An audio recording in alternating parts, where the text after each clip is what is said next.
하지만 너무나 궁금했어. 악마는 어떻게 바이올린을 연주할까? 어떤 음색을 내고 어떤 기교를 부릴까? 그 궁금증을 너무나 참을 수 없었어. 그렇게 나는 두려움 반 호기심 반으로 악마의 손을 잡았지.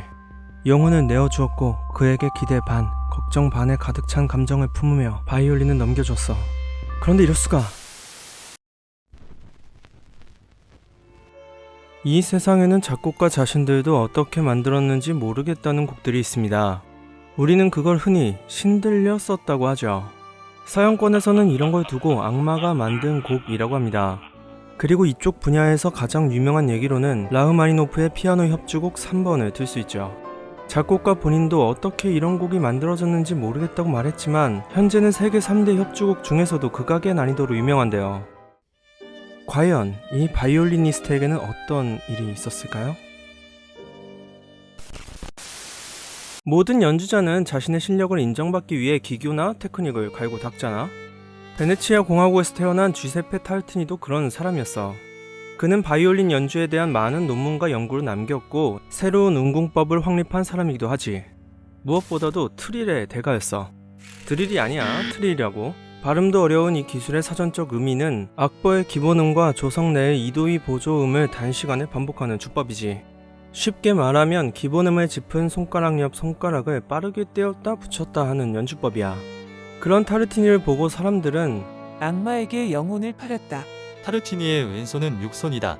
라고들 했어. 얼핏 그를 모욕하는 것 같지만 죄다 엄연한 극찬이라고 할 수 있지. 그러다 어느 날 그는 새로운 곡을 들고 사람들 앞에 나타났어. 악마가 나에게 준 곡을 들고 왔다면서.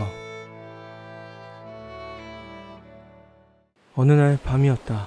잠들어 있던 나는 문득 눈을 떴는데 웬 남자가 내 옆에 서 있었지.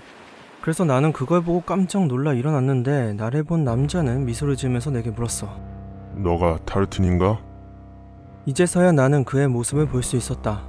머리 위로 높게 솟아 둥글게 말린 뿔, 숨길래야 숨길 수가 없는 등 뒤의 박쥐날개, 피로 물든 듯한 붉은 피부와 짙고 검은 눈동자. 하지만 그것들과 상반되게 너무나도 하얀 이에서 나오는 미소. 평생 악마를 본 적도 믿은 적도 없지만 나는 직감적으로 깨달을 수밖에 없었다. 그가 악마라는 걸 말이다. 나에게 무슨 용건이라도 있어? 조심스럽게 물었다.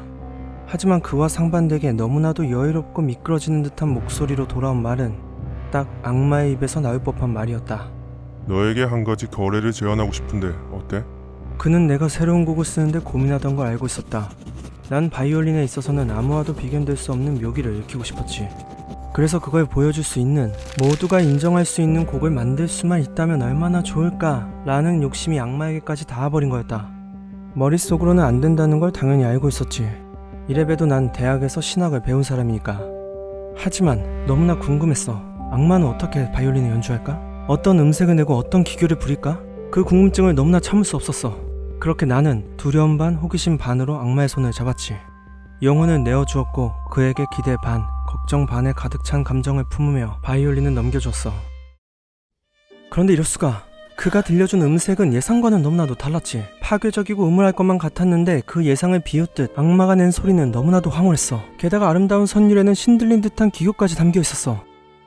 그 음색에 나는 매료되어 저절로 눈이 떠진 것이다.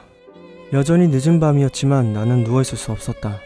그대로 자리에서 일어나 꿈속에서 들었던 선율이 머릿속에서 사라지기 전에 기억나는 대로 악보에 악상을 적기 시작했다.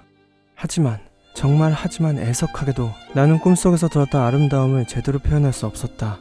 아니, 인간으로서는 이해할 수 없는 기교와 음색이어서 내가 기억하지 못하는 것일 수도 있지. 내 한평생 듣도 보고도 못한 그런 바이올린 연주였으니 말이다. 그렇게 완성된 게 이 바이올린 소나타 악마의 트릴이다. 비틀즈의 예스터데이도 꿈속에서 들은 악상을 옮겨 적은 거니 나름 같은 맥락의 조성님이라고 봐야 할지도. 어쨌든 그가 악마와 만났다는 이야기의 진상은 둘째치더라도 곡 자체가 매우 좋은 편이지.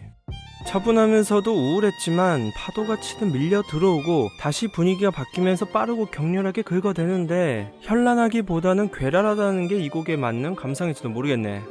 이런 에피소드가 있었지만 타르티니는 이 곡으로 모두에게 인정받고 지금까지도 회자되고 있지.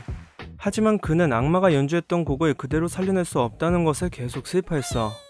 그는 악마의 연주를 오선지 위에 완벽히 담아내려 했었지만 막상 옮길 수 있었던 건 일부에 지나지 않았던 거야. 비록 이 작품이 내가 작곡한 것 중 가장 뛰어나다 할지라도 악마가 꿈속에서 내게 들려준 것에 비하면 너무나도 보잘것없다. 그러나 그가 아무리 후회한들 사람들의 반응은 찬사뿐이었어. 하이패치와 같이 위대한 바이올리니스트를 길러낸 레오폴드 아우어도 이 곡을 듣고 극찬할 정도였지. 이 작품이 정말 악마가 가르쳐준 것이라면 그 악마는 역사상 가장 뛰어난 음악가였음이 틀림없다. 라고 할 정도였으니 당시에는 얼마나 대단했는지 대충 감이 오지? 그렇다면 현대에도 악마가 연주한 마성의 음색이 사람들을 홀리고 있을까? 이 곡을 처음 들었을 때 각자가 느끼는 건 여러 가지가 있겠지만 개인적으로는 악마가 연주한 것 치고는 좀 약한데? 라는 생각이 들기도 해. 악마가 만든 곡이라는 전형적인 이미지들 있잖아? 바이올린으로 키는 헤비메탈 같을 거라든지 아니면 정말 극단적으로 우울하다든지 혹은 무시무시하다든지 말이야. 그런데 이 노래의 첫인상은 오히려 잔잔하고 어떻게 보면 섹시하다는 생각이 들기도 해. 그렇다 보니 악마가 만들었다는 느낌은 별로 들지 않더라고. 사실 세월이 지날수록 연주 기교라는 건 계속 많은 발전을 해왔잖아? 악마의 피아노곡, 합주곡, 악보 등등 괴랄한 작품들이 쏟아져 나오면서 의미는 점점 변해갔고 전자음악이 발전하면서 다양한 소리도 가능해졌으니 말이야. 그 당시에는 이게 악마의 노래다 라고 생각될 수 있지만 지금에 와서는 이걸 굳이 악마가? 라는 생각이 들 정도로 난이도가 격화된 감이 있기도 해. 이러니 저러니 해도 나온 지 300년가량 된 곡이니까. 그럼 이쯤에서 한 가지 궁금증이 들지 않아? 영혼을 판 타르티니는 어떻게 되는지 말이야. 정말 귀신같이 아무 일도 없었어.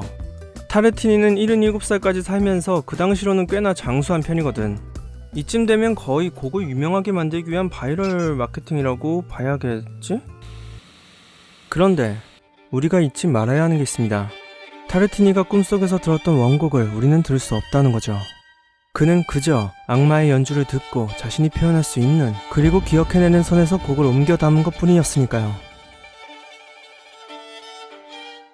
어쩌면 기보를 완벽하게 해내지 못했기에 그의 영혼이 온전했을지도 모르겠지만 아니 어쩌면 이 곡은 사람을 점점 욕망에 빠지게 만드는 악마의 함정일 수도 있습니다.